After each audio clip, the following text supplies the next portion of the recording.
பற்றி பார்க்க போனால் இட்லி கடை. Director and actor Dhanush, music director G Prakash, actor Arun Vijay, Sathyaraj, Rajkiran, Parthiban, Samuthirakani, Nithya Menon, Shalini Pandey மற்றும் பலர் நடிச்சிருக்காங்க. படத்துடைய ஸ்டார்டிங்கில் சங்கராபுரம்னு ஒரு கிராமத்தை காட்டுறாங்க. ராஜ்கிரண் இட்லி கடை நடத்திட்டு வர்றாரு. வேறு யாரும் வேலைக்கு வச்சுக்காம அவரே நடத்திட்டு வர்றாரு அந்த கடையை.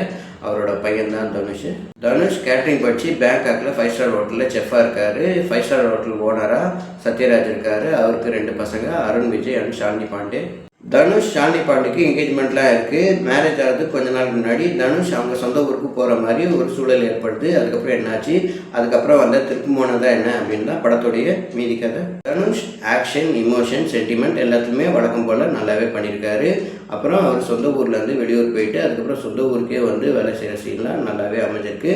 அதுக்கப்புறம் தனுஷ்க்கும் கண்ணுக்குட்டிக்கும் ஒரு பாண்டிங் இருக்குது. அந்த சீன்லாம் நல்லாவே ஒர்க் அவுட் ஆகிருக்கு. ராஜ்கிரண் இந்த படத்தில் தனுஷ்க்கு அப்பா நடிச்சிருக்காரு. அவருக்கு அதிக ஸ்க்ரீன் ஸ்பேஸ் இல்லாட்டினாலும் படம் ஃபுல்லாக வர மாதிரி வைப் இருந்துகிட்டே இருக்குது. சத்யராஜ் இந்த படத்தில் படக்கார அப்பாவை நடிச்சிருக்காரு. அவங்க பசங்களுக்காக சப்போர்ட் பண்ணுறதா இல்லை நியாயமாக நடந்துக்கிறதான ஒரு நடுநிலையிலே இருக்குது இந்த கேரக்டர். அருண் விஜய் இந்த படத்தில் செக்கச்சவந்த வானம் படத்தில் வர மாதிரி பாடி லாங்குவேஜை மெயின்டைன் பண்ணியிருக்காரு.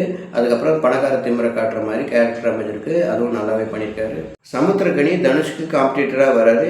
தனுஷோட இட்லி கடை எதிர்க்க பரோட்டா கடை வச்சிருக்காரு. அவருக்கு நெகட்டிவ் ஷேட் உள்ள கேரக்டர். பார்த்திபன் இந்த படத்தில் போலீஸ் இன்ஸ்பெக்டராக நடிச்சிருக்காரு. நக்கல் நயானிலாம் பண்ணுறாரு. அவரும் ஒரு சில சீனில் ஸ்கோர் பண்ணியிருக்காரு. ஃபீமேல் கேரக்டர்ஸ் இந்த ஆக்டர் நித்யா மேனன் திருச்சிற்றப்பல சோபனா அளவுக்கு கேரக்டர் இல்லாட்டினாலும் ரூரல் சப்ஜெக்ட் ஏற்ற மாதிரி நீட்டான பெர்ஃபார்மன்ஸ் கொடுத்துருக்காங்க. ஷாலினி பாண்டே அதிக ஸ்க்ரீன் ஸ்பேஸ் இல்லாட்டினாலும் டுவர்ட்ஸ் சைடு நல்லாவே பண்ணியிருக்காங்க. அவங்களுக்கு அதிகமான ஸ்கோப் இல்லை இந்த படத்தில்.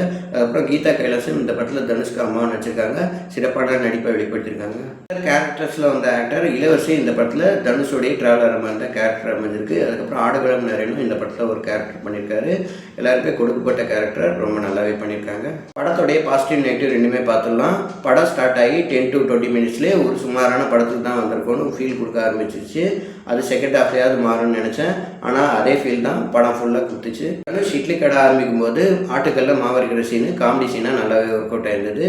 அப்புறம் தனுஷும் ராஜ்கிரனுடைய பாண்டிங் தான் இந்த படத்தில் முக்கியம். ஆனால் அவங்களோட காம்பினேஷனில் வர சீனு ரொம்ப கம்மியாக இருக்குது. இன்னும் பெட்டராக அந்த சீனெல்லாம் கன்வெர்ட் பண்ணிக்கலாம்னு எனக்கு தோணுச்சு. இட்லி கடைக்கு ரெகுலர் கஸ்டமராக வர தாத்தா இட்லி நல்லா இருக்குன்னு சொல்கிற மூமெண்ட்டு அந்த சீன் நல்லாவே ஒர்க் அவுட் ஆயிருந்தது. தனுஷ் காம்படிட்டரான சமுத்திரகனி பரோட்டா கடையில் கூட்டம் அதிகமாக இருக்கிறதும் அப்புறம் தனுஷோட இட்லி கடையில் கூட்டம் கம்மியாக இருக்கிறதும் அந்த சீன்லாம் ரொம்ப ஆர்டினரியாக தெரிஞ்சுது. தனுஷ்காக மக்கள்லாம் திரண்டு போராடுற மாதிரி காட்டுறாங்க. அதுக்கு முன்னாடி தனுஷை மக்கள் ஏற்றுக்கிற மாதிரி சீனே காட்டல. படத்தோடைய plus director and actor Dhanush. Director Dhanush இதுக்கு முன்னாடி நிலவுக்கு என் மேல் என்னடி கோவம் மூவி எடுத்திருந்தாரு. இந்த மூவியை ஃபீல் குட் மூவியாக பவர் பாண்டி மாதிரி எடுக்க முயற்சி பண்ணியிருக்காரு. இது நார்மல் அவுட்புட்டாக தான் வந்திருக்குன்னு நான் சொல்லுவேன். இது ஒரு ஆர்டினரி ஸ்டோரி. ஸ்க்ரீன் பிளே ப்ரெடிக்டபிளாக தான் இருந்தது. படமும் ஸ்லோவாக தான் போகுது. ஆக்டர் தனுஷாக இந்த படத்தை தாங்கி பிடிக்க முயற்சி பண்ணுறாரு. ஸ்க்ரீன் பிளே ஸ்ட்ராங்காக இல்லாட்டி அவரும் தான் எவ்வளோ தான் தாங்கி பிடிப்பாருன்னு எனக்கு தெரியல.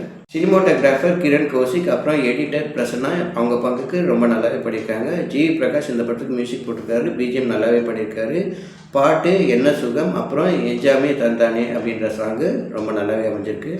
மொத்தத்தில் இந்த படம் எப்படி இருக்குன்னு கேட்டிங்கன்னா சமீபத்தில் வந்த ஸ்டார் ஆக்டர் படத்துடைய சுமாரான பட லிஸ்ட்டில் இந்த படமும் சேரும். ஆர்டினரியான ஸ்டோரி, அதுக்கு ஆர்டினரியான ஸ்க்ரீன் பிளேன்னு மிரட்டியிருக்காரு தனுஷ். இந்த மாதிரி வீடியோ பார்க்கணும் எங்கள் சேனல் லைக் பண்ணுங்கள், ஷேர் பண்ணுங்கள், சப்ஸ்கிரைப் பண்ணுங்கள். தேங்க்யூ.